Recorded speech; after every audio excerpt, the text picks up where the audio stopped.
हिंदुस्तानियों को हराया है तो हमेशा हिंदुस्तान के लोगों ने साथ नहीं दिया देश का, और दर्द है तो केवल इसी बात का। भारत के इतिहास में अगर दर्द केवल इस बात का नहीं है कि विदेशियों ने हमारे साथ क्या किया, उनका तो हम मुकाबला कर लेते, दुख इस बात का था कि हमारे सभी लोगों ने साथ नहीं निभाया और साथ नहीं दिया। और इसकी फीलिंग आज भी मुझे इस देश में होती है। भारत धर्मगुरु भी तभी बनेगा जब एक शक्तिशाली भारत का निर्माण होगा। जिन लोगों ने भारत के ऊपर आक्रमण किया, भारत के ऊपर राज किया, इस प्रकार से राज किया कि राज करते वक्त, जाते वक्त अपने गुलामों से कह दिया कि तुम राज कर लो, हम तो जा रहे हैं। लोग आते हैं तो सुप्रीम कोर्ट भी ये वो करता है कि जिन लोगों ने जो इसके लिए जिम्मेदार हैं, उन्होंने जो काम किया है वो भारत के ऊपर आक्रमण के बराबर काम किया है। और वही सरकार उस सुप्रीम कोर्ट के 25 जुलाई 2005 के निर्णय के 3 दिन के अंदर में एक नया अध्यादेश जारी करके उन सारे के सारे कानूनों को फॉरेनर्स एक्ट के अंदर में इनकॉर्पोरेट कर लेती है, क्योंकि इतिहास दुनिया की सबसे बड़ी अदालत है। इससे बड़ी अदालत कोई नहीं है। सुप्रीम कोर्ट में क्या हुआ, हाई कोर्ट में क्या हुआ, लड़ाई के मैदान में क्या हुआ, इलेक्शंस में क्या हुआ, ये सब बातें आती हैं, चली जाती हैं, बाद में रह जाता है केवल इतिहास। और इतिहास का निर्णय हमेशा उसके पक्ष में गया है जो शक्तिशाली था। इसने कभी उसका साथ नहीं दिया जो न्याय के साथ था, जो सही था। अगर ऐसा होता तो दिल्ली में बाबर रोड होती है, बाबर रोड है लेकिन राणा सांगा रोड नहीं है, क्योंकि बाबर आया, विजयी हुआ, राणा सांगा हार गया। भारत की हिंदू शाही किंगडम अफगानिस्तान से होती सिकुड़ती सिकुड़ती सिकुड़ती यहां तक नहीं आ जाती। हमने किसी पर आक्रमण नहीं किया, हमने किसी के जीवन मूल्यों को नष्ट नहीं किया, हमने किसी के धर्म ग्रंथों को और धर्म स्थानों को नष्ट नहीं किया। शायद हम न्याय संगत थे, शायद सत्य भी हमारे पक्ष में था, लेकिन शक्ति हमारे साथ नहीं थी।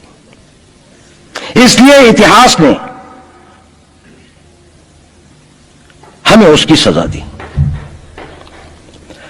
इतिहास ने हमेशा उनको सजा दी जिन्होंने विचारों को कर्म से और न्याय को शक्ति से अधिक महत्व दिया।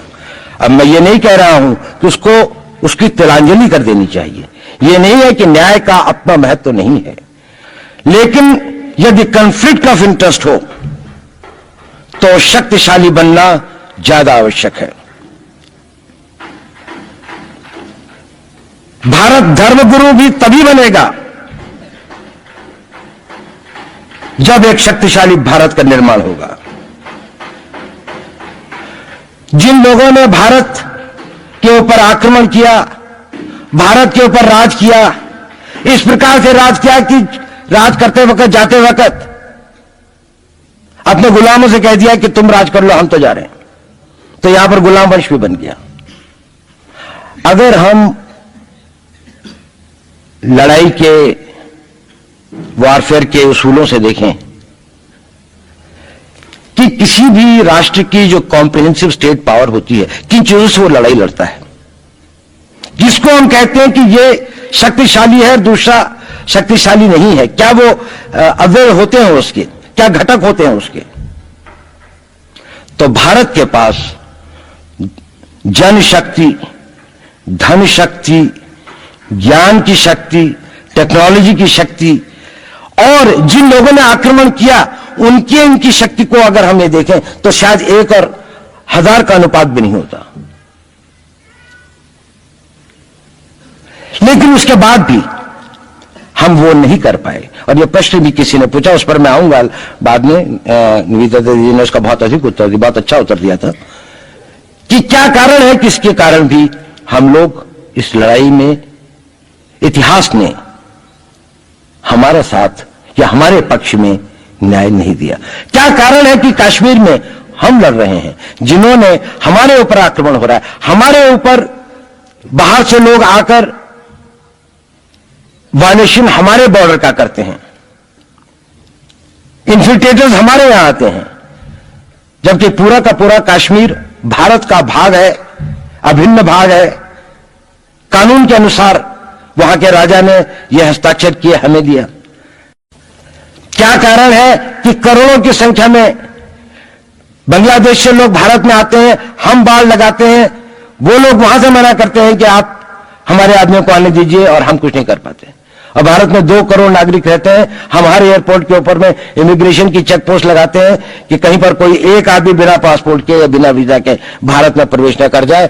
यहां पर लाखों की संख्या में, करोड़ों की संख्या में लोग आते हैं। सुप्रीम कोर्ट भी ये वो करता है कि जिन लोगों ने जो इसके लिए जिम्मेदार हैं, उन्होंने जो काम किया है वो भारत के ऊपर आक्रमण के बराबर काम किया है।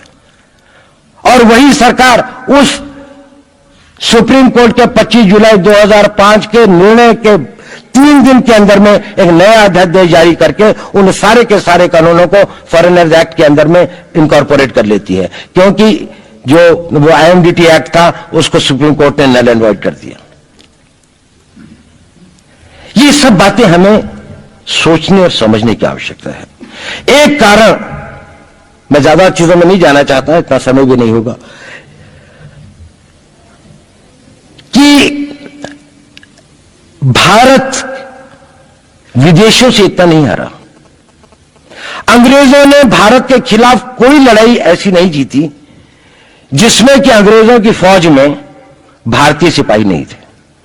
चाहे वह पहले बंगाल नेटिव आर्मी थी, 1857 के अंदर में सिखों और गुरखास ने उनका साथ दिया। जब सिखों से लड़ाई हो रही थी तो बाकी लोगों ने उनका साथ दिया। हमेशा नेटिव आर्मी उनके साथ थी। जब जब आक्रमण वेस्ट से हुआ, चाहे वो पार्थिव थे, चाहे हून थे, चाहे मंगोल आए, बाद में मुगल आए, तो लश्कर कहां बने? वो तो थोड़े से लोग आए थे। लश्कर बने काबुल में, जिस वक्त तो इस्लामाइज भी नहीं हुआ था, लाहौर में, सरहंद में। हिंदुस्तानियों को हराया है तो हमेशा हिंदुस्तान के लोगों ने साथ नहीं दिया देश का।